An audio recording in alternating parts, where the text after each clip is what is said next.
खामादैसा दालाइसा रुपामणि बाथौ मन्दिराव 44थि मागो पूर्णिमा फोरबो आरो बोसोरारि जथुम्मा खुंदों।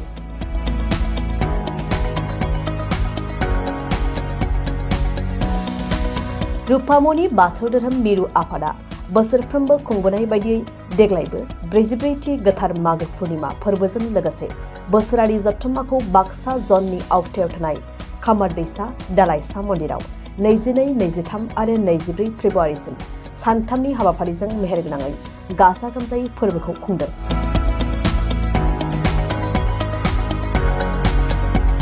बेनिनो दिनैनि नैथि सान एबा 23 फेब्रुवारियाव हाबाफारि बायदियै फुंबिलिनि समनिफ्रायनो लानानै फिरफिला बिरहोनायनिफ्राय जागायना बायदि बायदि हाबाफारि खुंनाय जायो।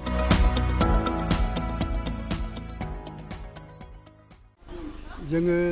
सानथामनाङै बे फोरबोखौ खुंनो थाखाय बहाय लाहार फाहार खालामदों आरो दिनै नैथि सान जों फोरबोखौ खुंगासिनो दं। बिदिखौ रायलायोब्ला गिबिनिफ्रायनो एसे बुंनांगोन। जोङो नैबे जोंनिनो रुपामणि बाथौ धोरोम बे धोरोमनिनो 44थि जे मागि पुर्णिमा खुंनाय आरो बे मागि पुर्णिमा खुंनायजों लोगोसे जोंहा बोसोरारि जथुमनि जेनाखि हाबाफारि बे हाबाफारिखौ जोङो जोंनि रुपामणि बाथौ धोरोम बाक्सा जननि नैबे खामादैसा बे खामादैसा दालाइसायाव जोंहा जिहेतुके रुपामणि बाथौ धोरोम दालाइसा आफाद दङ। दा बे आफादनि दैदेननायाव आरो गासै बे बाक्सा जननि सिंनि दालाइसाफोरनि ज' दैदेननाय आरो नाजानायाव दिनै नैबे लोक्षि बाजार फोथार जेनाखि मिनि स्टेडियामनि थाखाय जेनाखि फोथार गेलेग्रा फोथारनि नैबे फारसेथिं जोङो गासिबो दंनायमानि सायनासालि बादा बेफोरखौ लुनानै जोङो बेवहायनो बिथांमोननि सन्मति सापेखे बा बिथांमोननि बेवहाय खुंनायनि बिथांमोन सन्मति होनाय हिसाबै जोंबो बेहाय माने नैबे 44थि मागि पुर्णिमाखौ जों खुंदों। दा जोंहा बोसोरै बोसोरै बे मागि पुर्णिमाखौ खुंबाय थायो। देग्लाय 44 बोसोर जाबाय मागि पुर्णिमाया। जोंनि रुपामणि बाथौ धोरोमनि बैसोआबो 44 बोसोर जाबाय। दा बे हिसाबै जोङो बोसोरफ्रामबो बे मागि पुर्णिमा फोरबोखौ खुङो। बे जोंनि परम्परा हिसाबै जोंनि धोरोमनि मोनसे धोरोमारि फोरबो। दा बेवहायनो जोङो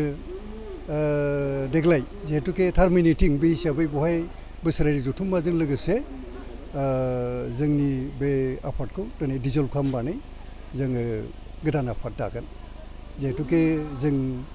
सानथामनाङै खुंदों। बे सानथामनाङै खुंनाय हाबाफारियाव मैया सानसे थांबाय। मैया फुंबिलि समाव जोङो बे जोंनिनो लकेल जोंनिनो जाय MCLA बिथांनि आखाइजों नैबे जोंनिनो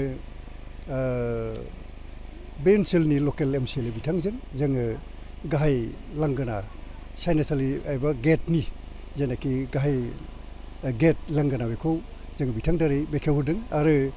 नैबे ओनसोलनि बे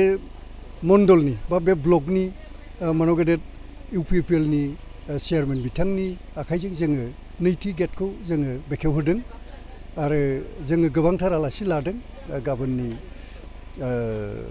गेवलां मेलाव। दा बेजों लोगोसे जों मेहेरगोनाङै हागौमानि रंगिना संगिनायै जों बे फोरबोखौ खुंनो थाखाय आखायाव लादों। दिनै फुंबिलि समाव जोबोद मोजां खोथा सोंदों नोंथाङा। दिनैनि फुंबिलि समनि जेनाखि हाबाफारि बेनो जोंनि सिनायथिनि हाबाफारि। जोङो दिनै फोरबोनि बा जोंनि धोरोमनि जेनाखि सिनायथि फिरफिला बे फिरफिलाखौ जों दिनै उरायहोदों। जिहेतुके जोंहा मिरु आफाद दं। मिरु आफादनि सिङाव जोंहा लाइमोन आफाद दं आरो लोगोसे जोंहा सोदोमस्रि माइनाव आफाद दङ। बे आफादफोर मिरुनि सिङाव आरो जिहेतुके जोंहा जन आफादफोर दङ जायफोर डिस्ट्रिक्ट बडि होनजायो जन आफादखौ। जेरै जोंहा गसाइगाव जन दं, क'क्राझार जन दं, चिरां जन दं, बाक्सा जन दं, उदालगुरि जन दङ। बे जननि आफादफोरखौ लाफानानै आरो जोंनि धोरोमनि सिङाव दा गासै 49टा 49 एबा 49 जोंहा दालाइसाफोर दङ ब्रान्स मन्दिरफोर दङ कमिटिफोर दङ बिसोरखौ लाजोबनानै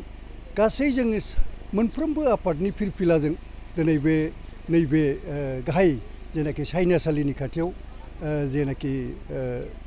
नुहुरनाय जेनाखि फिरफिला उरायहोनाय बे फिरफिलाखौ गासै जोङो मिरु आफादजों लोगोसे जुथायै खौसेयैनो दिखांनानै बे फिरफिलानि सिङाव थानानै जेब्लायबो धोरोमनि थाखाय हाबा मावलांनो एबा धोरोमखौ जेब्लायबो गाहामै गाहाम दैदेनलांनो मोनफ्रोमबो आफादनि दैदेनगिरि बिथांमोनखौ बे आफादनि एबा बे धोरोमनि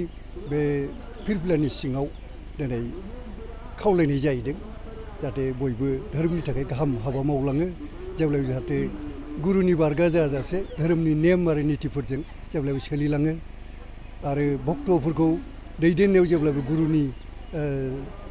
जेब्लायबो जाहाथे मदद होनो थाखाय गुरुखौ मदद होनो थाखाय जेब्लायबो जाहाथे बयबो जेब्लायबो जाहाथे मदद होनो थाखाय गुरुखौ मदद होनो थाखाय जेब्लायबो जाहाथे बयबो थियारि जायो जेब्लायबो जाहाथे बानायखौ देरसिन खालामाजासे जेब्लायबो जाहाथे धोरोमनि थाखाय एसे सम होयो